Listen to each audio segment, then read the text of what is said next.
हे श्री ब्रह्मदेव, हे श्री महादेव, तुम्ही ह्या सृष्टीच्या कल्याणासाठी, ह्या सृष्टीच्या भल्यासाठी तुम्ही त्रिमूर्ती ध्यान ठेवून असता.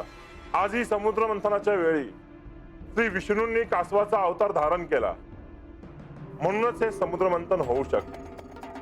पण पण काय बळी? निसंकोचपणे बोल बळी, मनात साशंकता ठेवू नकोस. हो, मला असं म्हणायचं होतं की या समुद्र मंथनाच्या वेळी देव आणि दैत्य एकत्र आले तरीही आज आमच्यावर अन्यायच होतो आहे. आजवर दैत्याला कधीही न्याय मिळाला नाही. आज तुम्हा त्रिमूर्तींसमोरही तेच घडतंय. आजही आम्हाला आमचा अधिकार मिळाला नाही. बळी, समुद्र मंथनातून प्राप्त झालेला कल्पवृक्ष आणि कामधेनू ह्याचे दायित्व देवांकडे गेले आहे, म्हणून तू हे म्हणत आहेस हे मला कळतंय. अर्थात प्रभो, कामधेनू समुद्र मंथनातून प्राप्त झालेले पहिले रत्न हे देवांकडे गेले.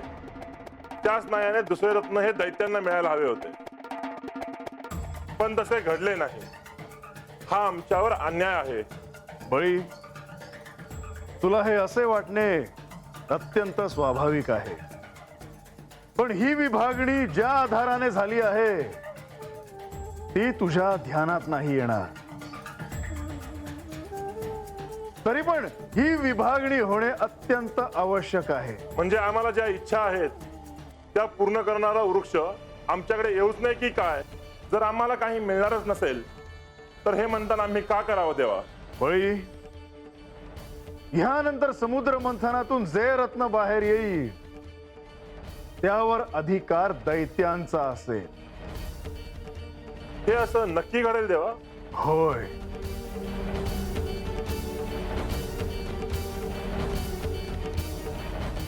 दैत्यांना झालेल्या गोष्टीचा राग येणं स्वाभाविक आहे श्री महादेव. श्री ब्रह्मदेव, दैत्यांचे काही चुकलं आहे असं मला नाही वाटत, कारण ते देखील सर्वस्व पणाला लावून समुद्र मंथन करत आहे. या दोन रत्नांपैकी कोणतंही रत्न त्यांच्या हाती पडलं असतं तरी त्यांना सदुपयोग करता आला नसता, हेही सत्यच आहे. होय, आणि म्हणूनच त्या दोन रत्नांवर दायित्व देवांचं आहे. आता पुढे जे रत्न येईल त्याचं स्वामित्व दैत्यांकडे जाईल. अर्थात आपणच त्यांना तसं सांगितलंय. होय, पण हे रत्न काय असेल हे आपल्याला ठाऊक नाही.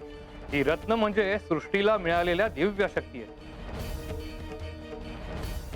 यापुढे देखील अशाच दिव्य शक्ती या समुद्र मंथनातून बाहेर येतील. दैत्यांच्या हाती नको ती शक्ती पडली तर अनर्थ होईल. श्री ब्रह्मदेव, आता दैत्यांकडे कोणती शक्ती येईल हे समुद्र मंथनातून पुढील कोणते रत्न बाहेर येईल ह्यावर अवलंबून आहे.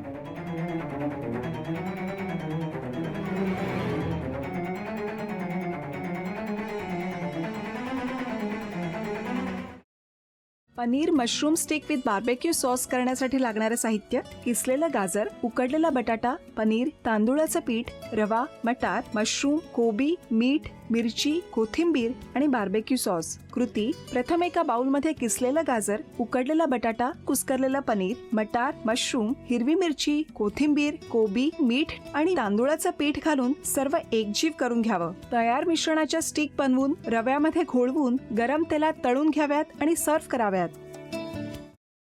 मामी, कोणता भक्त हाक मारतो आहे?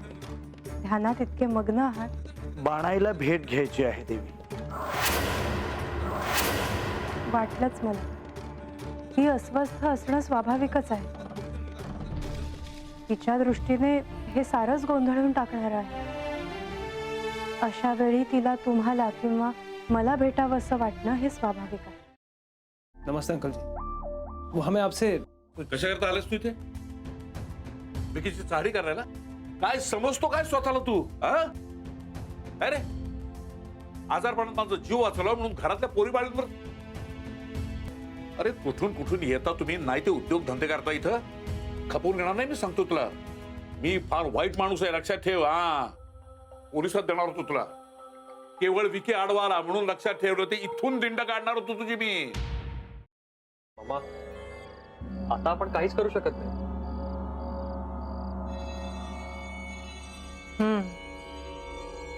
पण आर्चिस, हे असं कसं शक्य आहे? आपण तर सगळे आवाज रेकॉर्ड केले होते ना, राईट? हो, मग हे असे कोणते आवाज रेकॉर्ड झाले जे आपल्याला ऐकूच आले नाहीत? I mean, how can it be possible?